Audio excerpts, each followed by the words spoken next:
Okay, next on our list is negative exponents. So these can be a little bit tricky, but once you get going, they're not too bad. The big thing that happens for people is getting mixed up between a negative exponent versus just having a plain old negative number. So I first want to fill out this left-hand side just to show you where this idea of what a negative power is comes from. So we know what 3 to the 4th is. It's 3 times 3 times 3 times 3, which is the same as 9 times 9, or 81.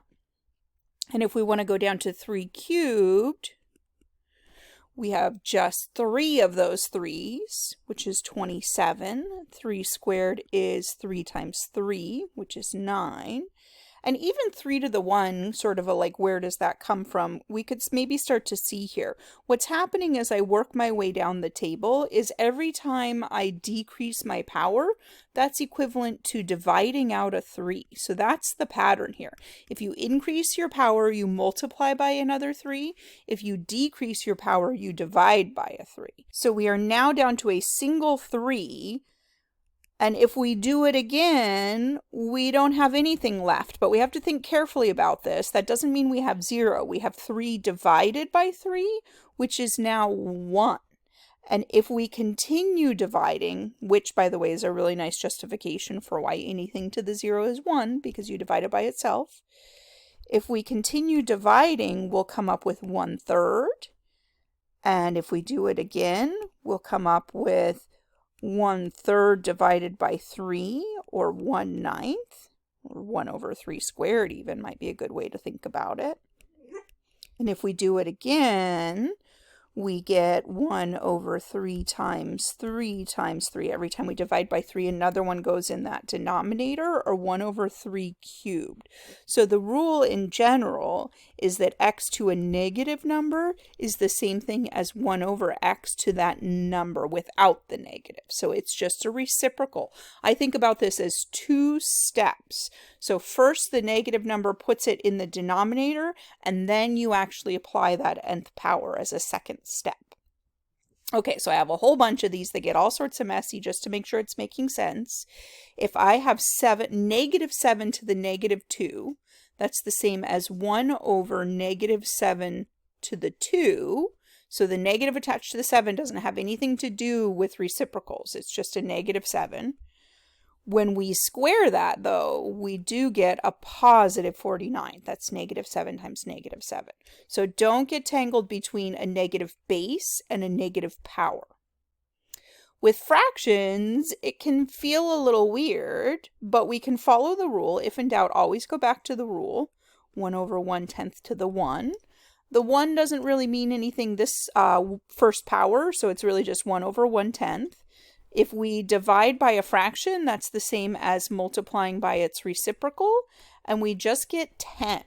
So what happens is when you raise a fraction to a negative power, it flips it. So notice we went from 1/10 to 10 over 1. If you get comfortable with that, you can just go straight to the flipping.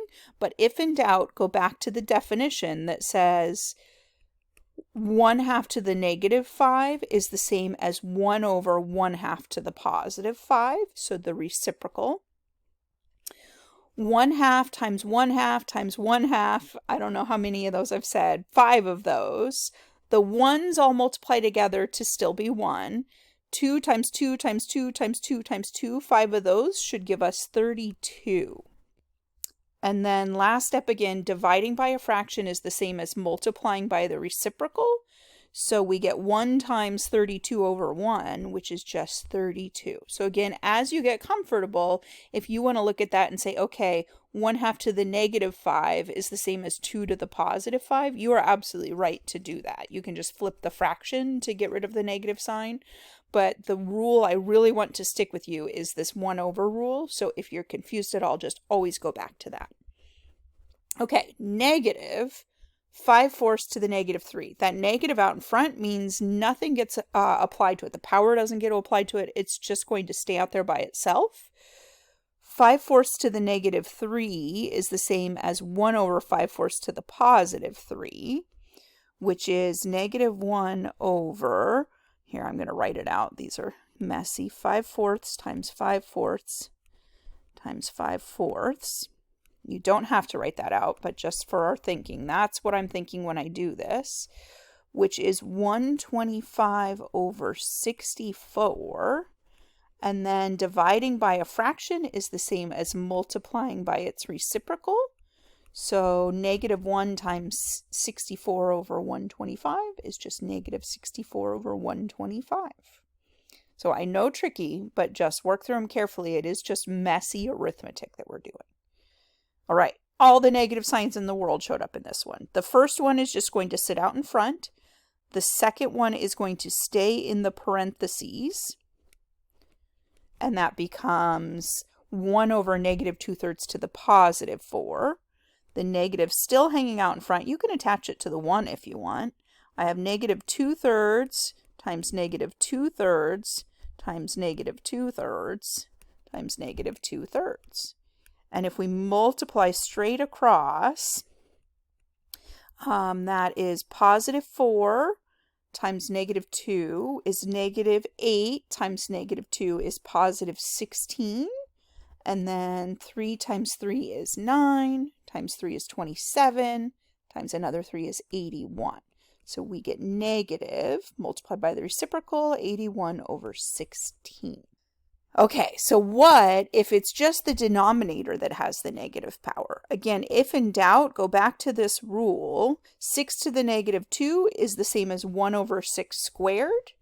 What will end up happening is we'll multiply by the reciprocal and it will push that 6 squared back to the top. But it doesn't have to happen in one step. You can work your way up to it. So I'm going to go ahead and square first, and then I'll flip and multiply. We get 1 times 36 over 1, which is just 36. Sorry for my Ewok in the background. That is my puppy. I've been cutting her noises out, but I'm tired of cutting, so you get to hear them for a minute. 1 over 1/8 to the -2. Okay, this gets really messy trying to write that many fractions, so I'm going to do a little side problem. I'm going to say 1/8 to the -2 is the same as 1 over 1/8 squared, which is the same as 1 over 1/64, and we multiply by the reciprocal and we get 64. But don't forget, we had a 1 on top. I just didn't want to write that messy of a complex fraction. So really, our answer will be 1 over 64. Again, another way to look at this is that negative exponent just pushes it to the top of the fraction bar. So for the 1 over 6 to the -2, your first step as you get comfortable could be going straight to 6 to the +2, and I guess it would be over 1, but just push it to the top of the fraction, which is 36. Here, we could immediately push to the top of the fraction, and I would get 1/8 to the 2 in the top of the fraction, which would end up with 1/64. So up to you if you want to mess with just moving it across the fraction bar. We'll do one last one to show you both ways.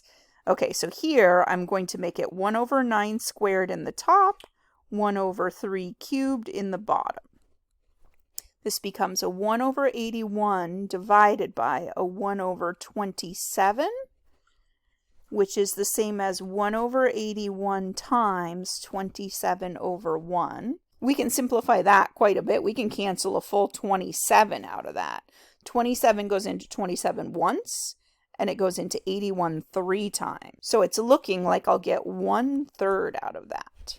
Okay, so if you want to start doing it the other way, the negative sign, it does mean reciprocal, but when you're working within a fraction, that should, as long as you don't have any addition or subtraction in the mix, just push things to the opposite side of the fraction bar. So the 9 to the -2 will end up in the denominator as 9 to the +2, and the 3 to the -3 will end up in the numerator as 3 to the +3. So that will be 27 over 81, which we already reduced. So it makes it a little shorter, but the most important thing is remembering the reciprocal rule. So only jump to that if you're comfortable with seeing how that's going to happen.